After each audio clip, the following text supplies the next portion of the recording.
So you want to know, is it worth it to farm Abyss dungeons instead of the new B10s, which are basically the old B12s? It's a great question that is somewhat easily answered with math if you desire the most amount of good runes within a given period of farming time. But wait, what is a good rune to you? Well, that definition is what makes this calculation somewhat difficult, but to make it easy on myself, I'll assume that a good rune is at least a purple rune with at least 18 speed, and if the slot is 246, then the main stat can't be flat. With that definition out of the way, I'll go ahead and skip all the math because people hate it and find it boring, and I'll just tell you the ratio is roughly 1.5 for giants and 1 2/3 for dragons. And don't worry, math nerds, I'll show you my spreadsheets in a minute. Calm yourselves. In other words, if you farm the B10 dungeons in 1 minute, then your Abyss Floor 2 time needs to be at most 1.5 minutes for giants and 1:40 for dragons. Now, to account for further nuances in the definition of good, I'd probably go up to say a ratio of 2, maybe even 2.5, because I'm not considering rune types here, and people may assign much higher value to intangible runes, especially the later they are into the game. But if it gets to be that your ratio is 3 or higher, which honestly I bet it is for most people because so many people run the dot team for B10 and it works incredibly well, whereas with the Abyss dungeon, the main gimmicks found are LD related, like owning the Dark Weapon Master, and again, my money is on most people not owning LDs to make their Abyss runs within the calculated ratio of rune quality pools. So the obvious follow-up question is, was Com2Us's changes to the Abyss rewards enough to make it worth farming for most people?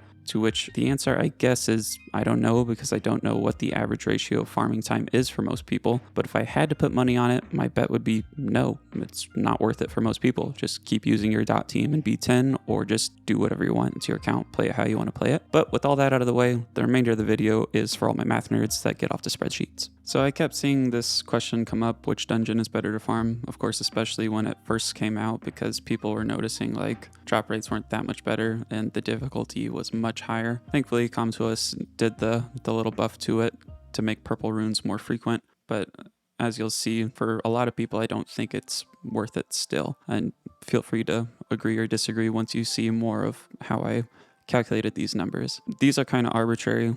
The time it takes you to farm is just dependent on you and your runes. The amount of time you farm also dependent on you. Here's the thing that you calculate, which I got 0.55% for this for giants and 0.35% for the B10 versus Abyss 2. Equation's pretty simple. It's really an inequality, not an equality, but if this side of the equation is greater, then farm B10. If this side of the equation is less than, then farm Abyss 2. So first things first, we need the chance of getting a rune with speed, which is pretty easy to calculate. There's a total possible of 11 substats. It's going to be dependent on the slot of the rune. So here's the different slots 1 through 6. Of course, the reasons are slot 1 excludes defense percent, slot 3 excludes attack percent, and flat attack. And then, of course, any main stat or innate stat can't be a substat. So that's how we get these percentages based on it being rare, hero, or legend, and these different slots. And then chance of a useful main stat. If you look at Sword Farm, there's like slight variations as far as the drop rate. Sword Farm, if you don't know, collects a bunch of data of people playing the game. So it might be like 14.5, 14.4, 14.3, 14.7. You know, I'm assuming it's just uniform. You have a 3 out of 7 chance for a slot 2 main stat to actually be useful. Of course, flat on slot 2 is bad. Similarly, slot 4, 5 out of 8 chance, and then slot 6, 5 out of 8 chance. And I add the little caveat, resistance as a main stat. Could be debatable whether it's actually useful. So if you said like 4 out of 8 here, that would change the numbers ever so slightly, but it's not a big deal. Combine chances from the previous sheet with what we're doing here. Here's our new percents. Moving on, we got our Sword Farm data. So this is, again, coming straight from the Sword Farm site. The chances for you actually getting a rune from your run, 74.9% for Giants B10, 73.7% for Giants Abyss 2. So it's actually a little lower. It's, you know, not significant, but it's a little lower that you actually get a rune from the Abyss dungeons is what it seems. Rare, you have 60% in B10, 37% in Abyss, and that follows the same in Dragons as well. And then you see Hero has a lot higher chance, and then Legend is slightly higher chance. So that's data taken from Sword Farm. Again, we're combining that with the previous calculations into these charts here. So here's our new chances for the slot and rarity totaled up for each dungeon, Giants B10, Dragons B10. Abyss 2, and Dragons 2. So next we're going to combine the data that we got from Sword Farm with your chances for at least X speed. I'm not the first person to do these calculations. There's multiple Reddit posts that do these exact same calculations, and I double checked my math with theirs, and it seems people know what they're doing. It's just statistics. I will say it's probably a little bit theory at this point, whereas Sword Farm is actual data. Here we're assuming that our chance for a specific base speed is 1 out of 3, because you can either get 4, 5, or 6, and so it's a 1 out of 3 chance for either one. And we don't have like actual pulled data to confirm that, but I think it's pretty well assumed that that's the case. Similarly, you have a certain amount of rolls depending on rare, hero, and legend.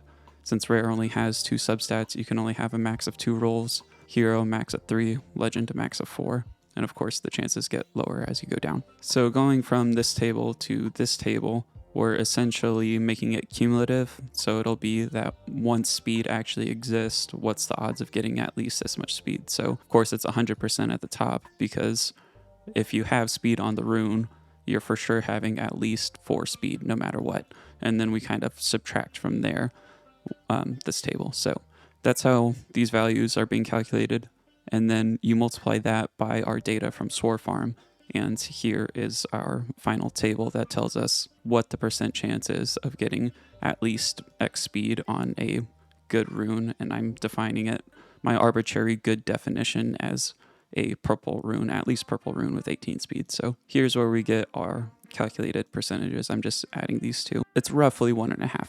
Similarly for dragons, you can repeat this math and you get roughly 1 2/3. But then I added the caveat, like, if you're later in the game, intangible runes might be more valuable to you, so let's up it to 2, because who knows. Plus, I'm not considering rune types here. You know, people don't like energy runes because they're not that useful. Endure runes, not that useful. Focus, that kind of thing. So people want the violent, the swift, the despair, the revenge, runes that actually do stuff, you know? But basically, in conclusion, you can say it's roughly 1.5 or 1.67 for dragons. You can also do a little fun thing and see how much time it takes you to get at least one, again, arbitrary good rune. And it's 282 minutes of farming for giants and 300 minutes for dragons is what I calculated here. So that's another fun little thing you can do. Anyways, that's going to be it for this video. No idea when I'm going to make another one. I know it's been nearly a year since I've made a video, but if you've been wondering what I've been up to, I got married to Sabrina. We bought a house together. Been doing lots of home improvement. I grew a mustache for some reason. So anyways, a lot going on, and that's kind of why it's been a while since I've been able to do anything with YouTube. That doesn't mean I plan to just quit on it completely. I still enjoy it when I can get to it. So hope this video has been helpful for you guys, and I'll catch you in the next one. Bye.